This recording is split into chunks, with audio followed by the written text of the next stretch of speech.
Hello, it is going on 12:30 12:38 p.m. Eastern Standard Time. Same day, January the 23rd, and we're gonna cut to an open of white, and it is snowing,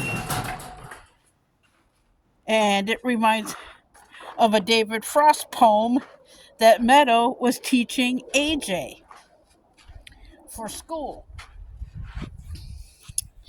And of course, I am talking about The Sopranos.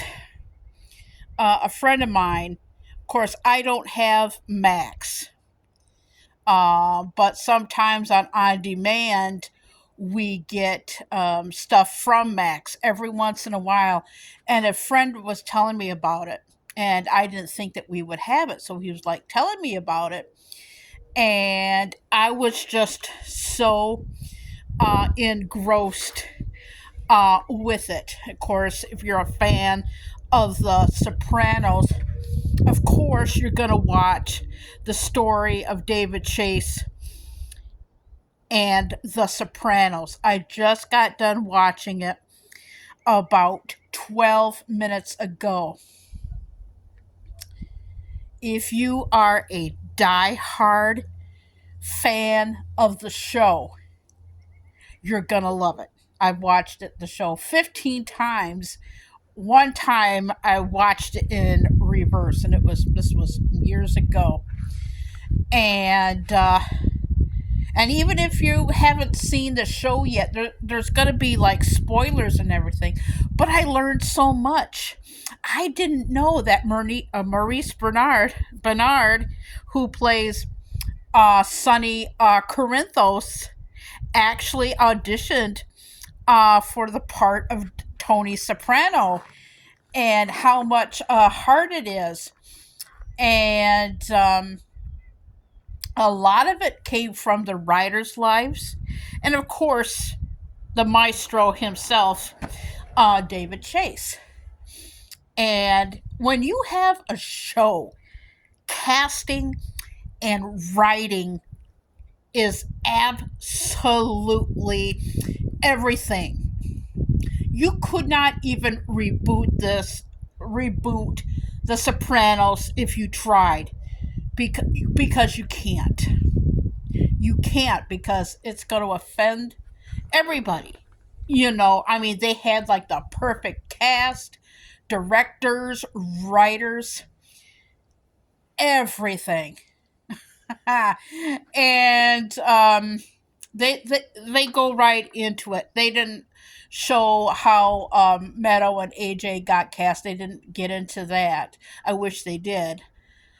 But it was a backstory that she was just auditioning because she thought it was a thing about opera, according to Jamie Lynn Sigler. But the stories that are coming out about James Gandolfini, who we lost, and since The Sopranos aired, a lot of the cast of the side crew, maybe mostly part of the cops, FBI, and of course we lost the lady who played Ginny Sack, and it'll be 2 years this year already that we lost the late great Tony Sirico. And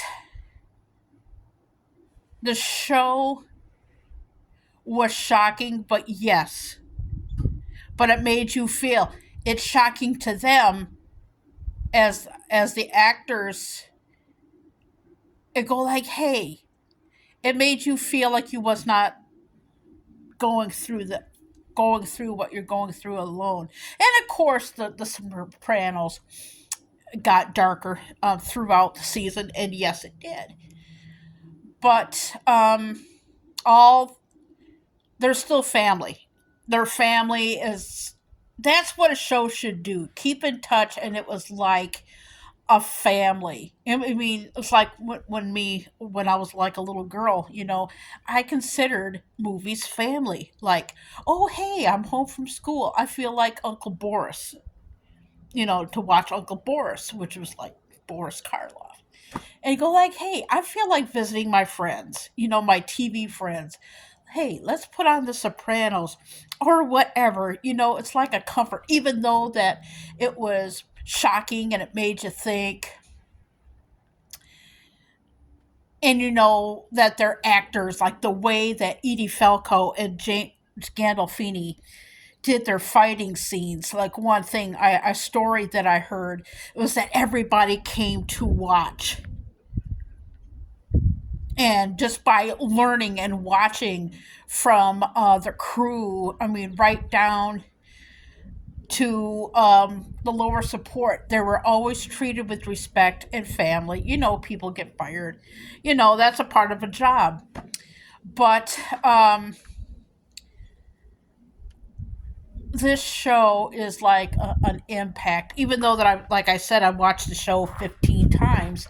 And yes, it is snowing, but not as bad as it was this morning when I shot The Real Housewives of Beverly Hills season 8.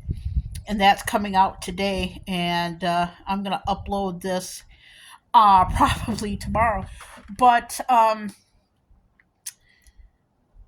everybody from the bottom ground up, and like I said, you're gonna laugh, you're gonna cry.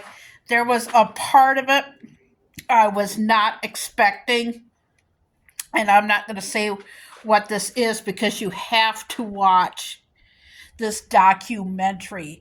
I mean, it's the beginning of David Chase's life and how he came to be David Chase. It's like I heard of David Chase through, because I've seen that name before, and I go like, I've noticed that name before, and he was a part of the Rockford Files and the TV show Northern Exposure. And that was a good show, but let's get back to The Sopranos. But he took the writer's ideas and his own ideas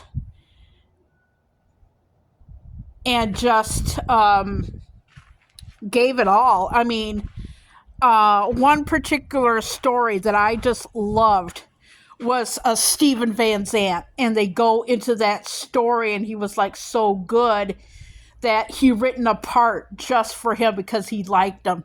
Same thing with Andrea Di Matteo, and you all know that she was like a head stewardess to greet people to their tables. He liked her so much that he brought back Adriana to play Drea to play Adriana.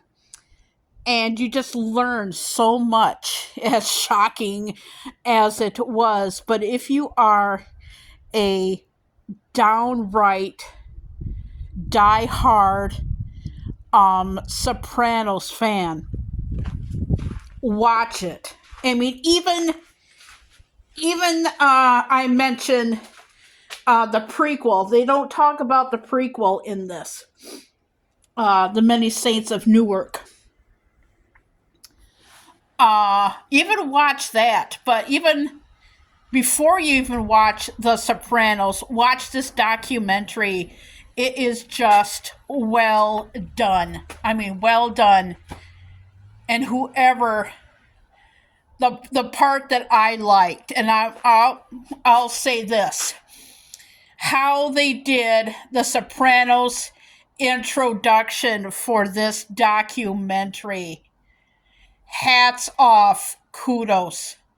It was just very, very well done. Just well done. HBO knows what they're doing. So I just want to say to the people of HBO, thank you. Thank you for taking a chance on David Chase and making the most mind-blowing show on television. I'm Kara Knopf. This is January the 23rd, 2025. And I'll see everybody next time. Gabagoo over here.